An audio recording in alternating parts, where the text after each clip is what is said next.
नमस्कार साथियों, स्वागत है आप सभी का हमारे YouTube चैनल स्मार्ट स्टडी 101 पर और मैं हूँ दिव्या वर्मा। दोस्तों, आज का टॉपिक है कोटा शैली। महत्वपूर्ण शैली है, इसलिए ध्यान से पढ़िएगा। और कहीं पर कोई कंफ्यूजन हो, किसी पॉइंट में कोई समस्या हो, तो आप हमसे टेलीग्राम चैनल पर कांटेक्ट भी कर सकते हैं। और अगर आपने अभी तक हमारे व्हाट्सएप और टेलीग्राम चैनल को ज्वाइन नहीं किया है तो जाकर कर लीजिए, लिंक आपको वीडियो के कमेंट बॉक्स में मिल जाएगी। तो चलिए फिर पढ़ना शुरू करते हैं।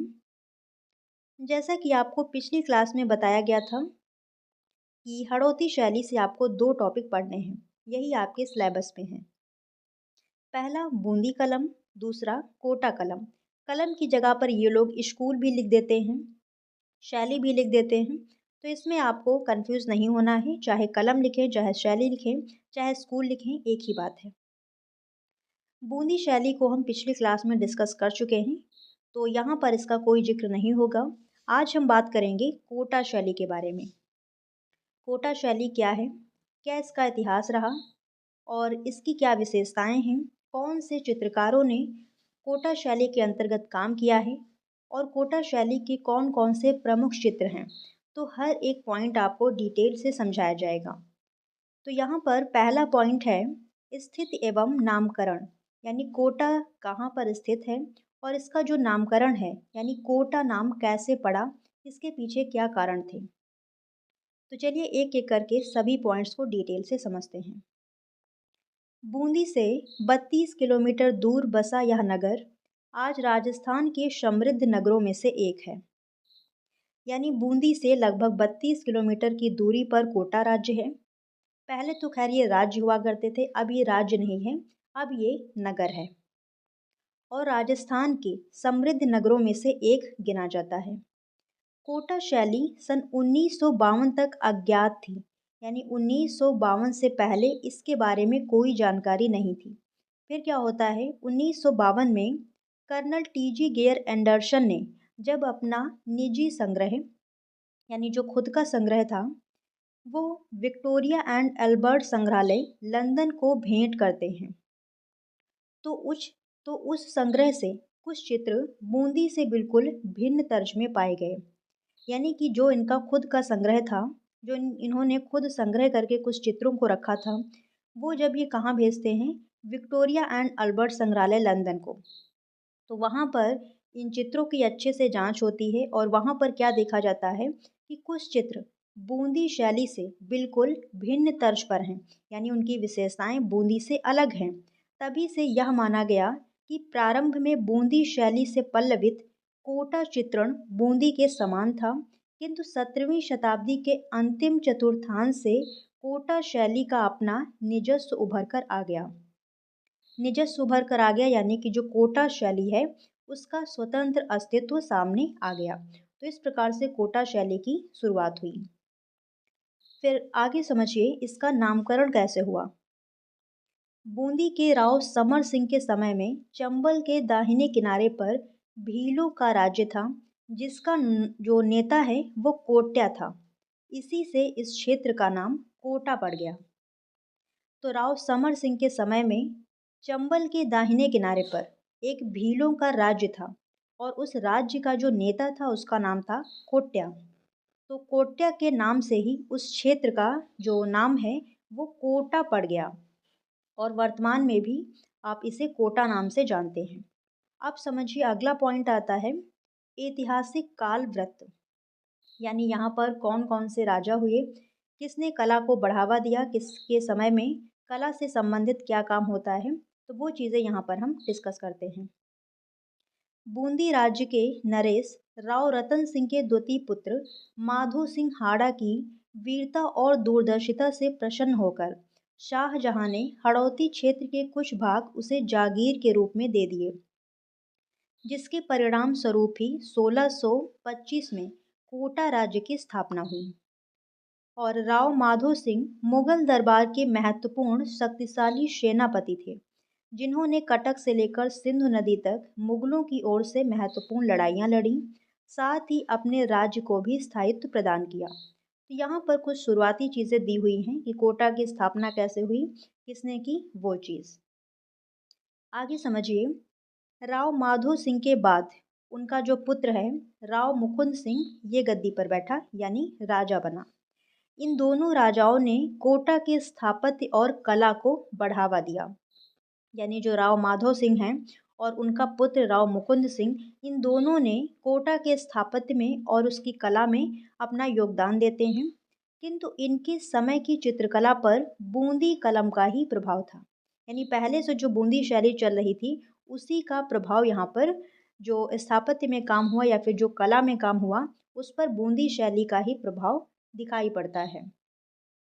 फिर 17वीं शती के अंत से ही कोटा शैली अपनी शैलीगत मौलिकता बन जाती है और इस शैली को स्वतंत्र अस्तित्व देने का श्रेय राजा राम सिंह को जाता है। राम सिंह का समय दिया हुआ है 1687 से 1707 ईस्वी।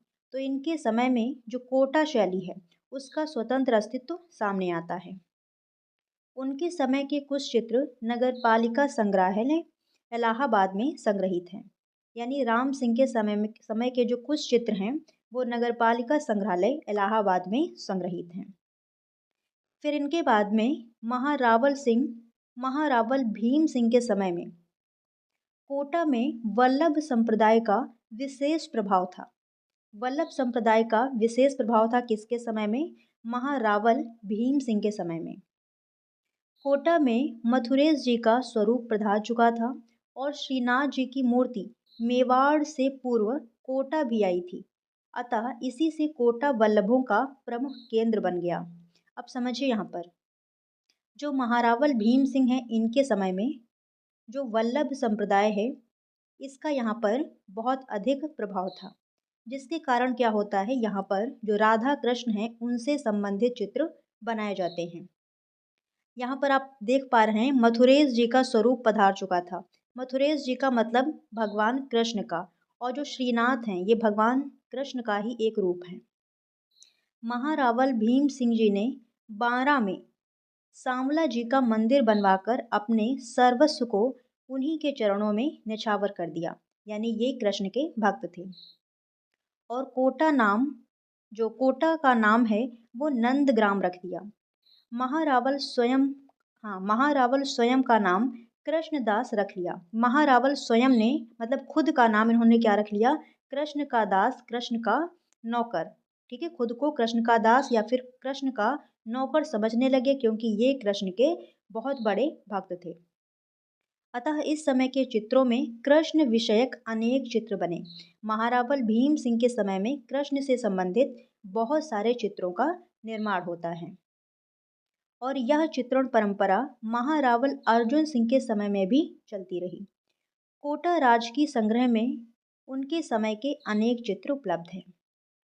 अर्जुन सिंह के बाद उनका उत्तराधिकारी दर्जन साल हुआ। कहीं कहीं पर दुर्जन भी लिखा होता है, तो इस चीज़ को आप ध्यान रखिएगा। दर्जन या फिर दुर्जन साल हुआ, उसे चित्रकला से बड़ा प्रेम था। यानी जो राजा दर्जन साल है इसको भी चित्रकला से प्रेम था, चित्रकला प्रेमी राजा था। इसके समय में राधा कृष्ण व हाथियों की लड़ाई के प्रसिद्ध चित्र बने। इसके समय में राधा कृष्ण से संबंधित और हाथियों की लड़ाई से संबंधित बहुत सारे चित्रों का निर्माण हुआ।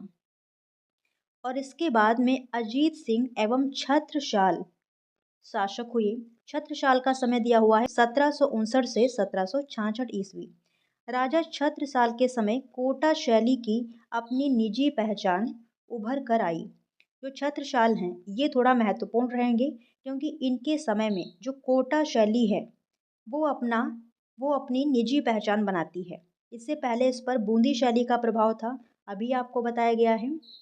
लेकिन राजा छत्रसाल के समय तक जो कोटा शैली है वो अपनी पहचान बना चुकी थी। इस समय के प्रमुख चित्रकारों में लच्छी राम, रघुनाथ, गोविंद राम तथा नूर मोहम्मद आदि के उल्लेखनीय नाम हैं। यानी ये सब जो चित्रकार यहाँ पर आपको बताए जा रहे हैं ये राजा छत्रसाल के समय में चित्रकला में काम करते थे। राजकीय संरक्षण में रहकर इन चित्रकारों ने अपनी कलात्मक प्रतिभा के अद्वितीय नमूने प्रस्तुत किए। यानी यहाँ पर चित्रकारी की अच्छे अच्छे चित्र बनाए। प्रारंभ में दरबारी दृश्य और जुलूस, श्री कृष्ण के जीवन से संबंधित यानी इनकी लीलाओं से संबंधित चित्र, राजाओं की शबीह, जो भी राजा हुए उनके व्यक्ति चित्र बनाए गए या फिर शबीह बनाई गई। कोटा शैली के कलाकारों के प्रिय विषय रहे। यहाँ पर विषय दिए हुए हैं कि कोटा शैली के चित्रकारों ने कौन कौन से विषयों पर आधारित चित्रों का निर्माण किया। और बारहमासा, राग रागनियों तथा युद्ध दृश्य आदि विषयों का भी पर्याप्त चित्र बनाए गए। कोटा में जो युद्ध दृश्य हैं, यानी जो पशु हैं उनकी लड़ाइयाँ, इस प्रकार के चित्र बहुतायत मात्रा में बने हुए हैं। फिर अगले राजा हैं कोटा के प्रमुख आश्रयदाता राजा। ये बहुत ही महत्वपूर्ण है और इनके समय को आप याद रखिएगा। राजा उम्मेद सिंह, इन्हीं के समय में कोटा शैली का चरमोत्कर्ष होता है। चरमोत्कर्ष का मतलब ये होता है कि इनके समय में जो चित्र बने हैं वो बहुत बढ़िया हैं, कोटा शैली के सर्वश्रेष्ठ चित्र हैं। और इनका समय दिया हुआ है 1771 से 1820 ईस्वी। इनके काल में कोटा शैली की बड़ी उन्नति हुई और उम्मेद सिंह स्वयं कला प्रेमी था, यानी कला से इसे लगाव था, ये चित्र वगैरह बनवाता था। उसकी कोटा महल के प्रांगण में स्थित हवेली में भी चित्र बने हैं, यानी इसकी जो हवेली थी उसमें भी चित्र बने हैं। इस काल में हेमराज जोशी हेमराज जोशी और गुमानी राम आदि चित्रकारों ने बड़ी कुशलता से कार्य किया है। उमेश सिंह को घुड़सवारी और आखेट का बड़ा शौक था, अतः उमेश सिंह कोटा झालावाड़ मार्ग पर स्थित सघन वनों में शिकार करने जाया करते थे। यानी जो राजा उमेश सिंह हैं, ये कोटा झालावाड़ मार्ग पर, जहाँ पर घने जंगल थे, वहाँ पर शिकार करने के लिए जाते थे। और उनके समय के चित्रकारों ने उनकी रुचि के अनुसार शिकार के चित्रों की भरमार लगा दी। यानी इन्हें शिकार पसंद था और ये शिकार करने जाया करते थे। तो इनके समय के जो चित्रकार थे वो शिकार से संबंधित उनके बहुत सारे चित्र बनाते थे। वही चीज़ यहाँ पर दी हुई है। उनके समय के चित्रकारों ने उनकी रुचि के अनुसार जो चित्र हैं उनकी भरमार लगा दी। राजमहल की भित्तियों पर शिकार के सुंदर चित्र कोटा की ठेठ शैली में बने हैं। आखेट के कई चित्र प्राप्त होते हैं जिनमें पेड़ पौधों, चट्टानों, वन्य पशु पक्षी आदि के भव्य दृश्य अंकित किए गए हैं। यानी इनके समय में आखेट से संबंधित बहुत सारे चित्र बनाए गए हैं। इस काल में राग रागिनियों से संबंधित कई चित्र राज संग्रहालय में संकलित हैं, यानी राज संग्रहालय में रखे हुए हैं। फिर अगले राजा होते हैं उम्मेद सिंह के बाद किशोर सिंह शासक बना, लेकिन झाला मदन सिंह के असहयोग से उसे भारी विपत्ति उठानी पड़ी। 19वीं शती के प्रारंभ में वल्लभोत्सव, चंद्रिका व पंचमेल ग्रंथों की विषय वस्तु पर अनेक चित्र बने। किशोर सिंह के उत्तराधिकारी राम सिंह के समय में जयपुरी व कंपनी चित्रों का प्रभाव आने लगा। यानी कि जो राजा राम सिंह है इनके समय में कोटा शैली के चित्रों पर किसका प्रभाव आ जाता है? जयपुर शैली का और कंपनी शैली का। जो शत्रु साल जिनका समय दिया हुआ है 1968 से 1991, इनके समय में अधिक उजागर हो गया और यहीं से जो कोटा शैली है वो समाप्त हो जाती है।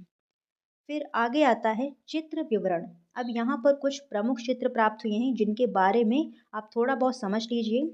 तो राग रागनियों के चित्रों के साथ साथ नायिका भेद का भी चित्रण कोटा में हुआ है।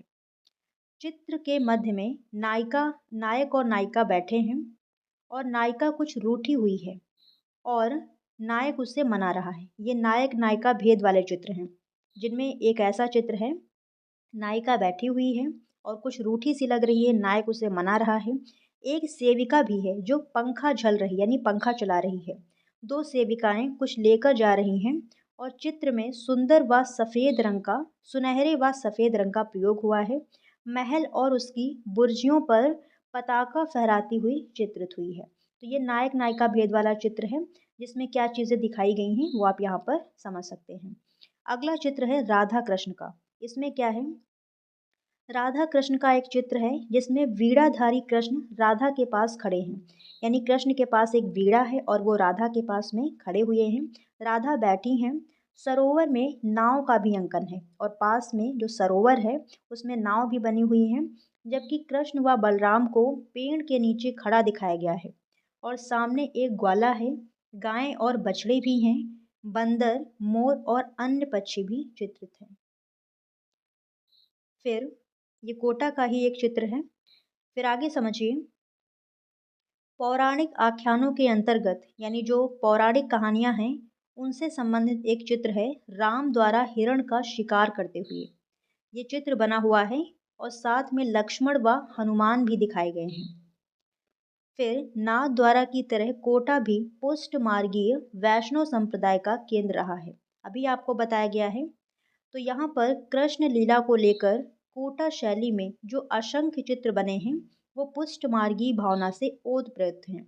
कोटा शैली के पुष्टमार्गी कथा प्रसंगों को श्री कृष्ण की बाल लीलाएं, गोचारण और माखन लीला आदि ये सभी कैसे विषय हैं जो कि पुष्टमार्गी कथा प्रसंगों से लिए गए हैं।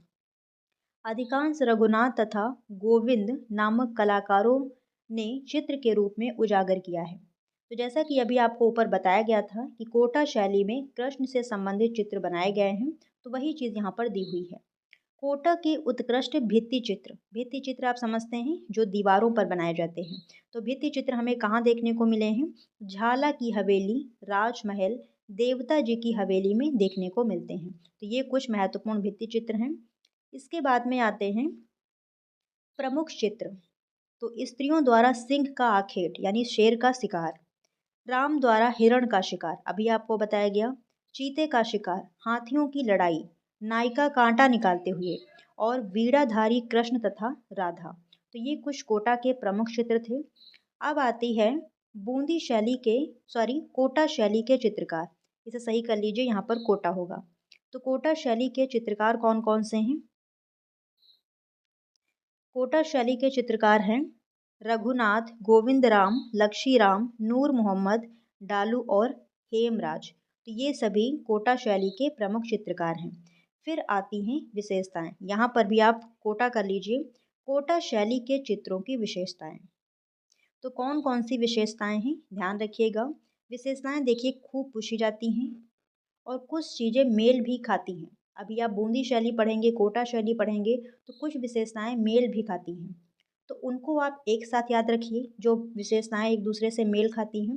लेकिन कुछ विशेषताएं ऐसी मिलेगी जो एक दूसरे से अलग हैं, तो उनको आप अलग से याद रखिए ताकि मिक्स ना हो। पता चले बूंदी की कोटा में लिख के आ जाए, कोटा की बूंदी में लिख के आ जाए, तो ऐसा हो जाता है, कोई बड़ी बात नहीं है। आपके साथ अगर ऐसा हो रहा है तो ये स्वाभाविक बात है, ये होता है। अगर आप उस चीज़ को बार बार नहीं पढ़ेंगे तो ये चीज़ें होंगी और विशेषताएं आप इधर से उधर करके आएंगे। जब मैंने राजस्थानी शैली स्टार्ट की तभी आपको मैंने बताया था कि विशेषताएं आपकी एक दूसरे से मैच करेंगी और उसमें आप कंफ्यूज रहेंगे। इसलिए वीडियो को देखिए, अपने नोट्स बनाइए, तो आपको सारी चीज़ें खुद से क्लियर हो जाएंगी। तो चलिए फिर समझते हैं यहाँ पर। कोटा यद्यपि बूंदी से बहुत निकट है, परंतु बूंदी शैली से कई भिन्नताएं प्राप्त होती हैं। यानी यहाँ पर ये बताया जा रहा है कि जो कोटा है वो बूंदी से बहुत पास में है, लेकिन फिर भी जो कोटा के चित्र हैं वो बूंदी से कुछ भिन्नता रखते हैं। और कौन कौन सी भिन्नताएं हैं तो समझते हैं यहाँ पर। सबसे पहले आप समझिए स्त्री आकृतियाँ। यहाँ पर जो स्त्री आकृतियाँ बनाई गई हैं वो कैसी हैं? स्त्री आकृतियों का चित्रण कोटा शैली में अत्यंत सुंदर हुआ है। पीन अधर यानी जो अधर हैं वो कैसे हैं? मांसल युक्त हैं। ठीक है, मांसल युक्त अधर हैं। अधर मतलब होंठ। सुदीर्घ नासिका, लंबी नाक है, पतली कमर है, उन्नत उरोज यानी सीना उभरा हुआ है, कपोल खिले हुए हैं, कपोल यानी गाल, खूब भरे भरे गाल बनाए गए हैं। सुंदर अलकावली नारी आकृति को जीवंतता प्रदान करती है। कद अपेक्षाकृत छोटा है, ध्यान रखिएगा कद छोटा है। आंखें खंजनाकार हैं, गर्दन मांसल युक्त है और नारियां घाघरा ओढ़नी पहने हुए चित्रित हैं। तो ये विशेषताएं हो गई नारी आकृतियों की। फिर अगला पॉइंट है यहाँ पर पुरुष आकृतियाँ। यानी कोटा शैली की जो पुरुष आकृतियाँ हैं वो कैसी बनी हैं? पुरुष आकृतियों में मुख्यतः वृषभ कंधे यानी मजबूत कंधे हैं, उन्नत भौं हैं, मांसल युक्त देह, मुख पर भरी भरी दाढ़ी और मूछें यानी चेहरे पर दाढ़ी और मूछें भी दिखाई गई हैं। तलवार कटार आदि हथियारों से युक्त यानी पुरुषों को तलवार और कटार इस प्रकार के हथियारों को पकड़े हुए दिखाया गया है। और मोतियों से जड़े आभूषण छवि को चार चांद लगाते हैं। यानी पुरुषों को आभूषण पहने हुए भी दिखाया गया है जिनमें मोती वगैरह जड़े हुए हैं। फिर अगला पॉइंट है यहाँ पर रंग विधान, यानी कोटा शैली में जो रंग लगाए गए हैं वो कौन से हैं। कोटा शैली के चित्रकारों ने अनेक रंगों का प्रयोग अपने चित्रों में किया है, किंतु हल्के हरे, पीले और नीले रंग का प्रयोग बहुतायत हुआ है। इस पॉइंट को ध्यान रखिएगा कि कोटा शैली में हल्के हरे, पीले और नीले रंग का प्रयोग बहुत अधिक मात्रा में किया गया है। अधिकतर बॉर्डर लाल और नीले रंग के बने हैं। मुख्यतः चित्रों के चारों ओर एक हरे रंग की रेखा बनाई गई है। और इस पॉइंट को भी याद रखिएगा कि कोटा शैली के जो चित्र हैं उनके चारों तरफ एक हरे रंग की रेखा बनाई गई है, जो आपको कोटा शैली में ही दिखाई पड़ती है। यह विशेषता कोटा चित्रों में पाई जाती है। तो वही चीज़ मैं आपको अभी बता रही थी कि कुछ विशेषताएं आपको एक दूसरे से अलग मिलेंगी, जो आप अच्छे से ध्यान रखिएगा कि ये विशेषता किस शैली की है। तो वही चीज़ यहाँ पर दी हुई है कि कोटा शैली में जो आकृतियाँ हैं उनकी चारों तरफ एक हरे रंग की लाइन बनी है, और ऐसी लाइन केवल कोटा शैली के चित्रों में ही दिखाई पड़ती है। अगला पॉइंट है प्राकृतिक छटा, यानी यहाँ पर नेचर को, प्रकृति को किस प्रकार से दिखाया गया है। कलाकारों ने दुर्गम वनों के अद्भुत दृश्यों को कल्पना का सहारा लेते हुए चित्रित किया गया है। यहाँ पर खूब घने घने जंगलों को दिखाया गया है, जिसमें शेर, चीते, सुअर तथा अन्य जानवर हैं, जिसमें हाथी प्रमुख है, यानी प्रमुख रूप से हाथी को यहाँ पर चित्रित किया गया है। आखेट के चित्रों में विभिन्न प्रकार के पेड़, पौधे, चट्टानें व पृष्ठभूमि में पहाड़ों का अंकन है। तो एक चीज़ ध्यान रखिएगा, कोटा शैली में शिकार दृश्य जो हैं वो अधिक बनाए गए हैं, और शिकार कहाँ होगा, जंगल में। तो उसी के चक्कर में यहाँ पर जंगल भी बने हैं, जंगलों का खूब अंकन किया गया है। और जंगल कैसे होते हैं, तो हरे रंग के, तो यहाँ पर हरा रंग, नीला रंग ये भी प्रयुक्त हुए हैं। फिर अगला पॉइंट आता है पशु पक्षी। तो चित्रों में हाथी, घोड़े, शेर, चीता, सुअर, गाय, बछड़े, बंदर, मोर, सारस और अन्य पक्षियों को भी चित्रित किया गया है। तो ये हो गए यहाँ के पशु पक्षी। और इसी के साथ ये वीडियो समाप्त होती है। आई होप आप लोगों को कोटा शैली समझ में आ गई होगी। अगर फिर भी आपको कहीं पर कोई डाउट है, कोई समस्या है, तो आप हमसे टेलीग्राम चैनल पर कांटेक्ट कर सकते हैं, और लिंक आपको वीडियो के कमेंट बॉक्स में दे ही दी गई है, आप ज्वाइन कर लीजिए। और बहुत जल्द मिलते हैं नेक्स्ट क्लास में, जहाँ पर आपको राजस्थानी शैली की जो लास्ट टॉपिक बचा था वो कंप्लीट हो जाएगा। तो ठीक है दोस्तों, आज के लिए यहीं तक। धन्यवाद।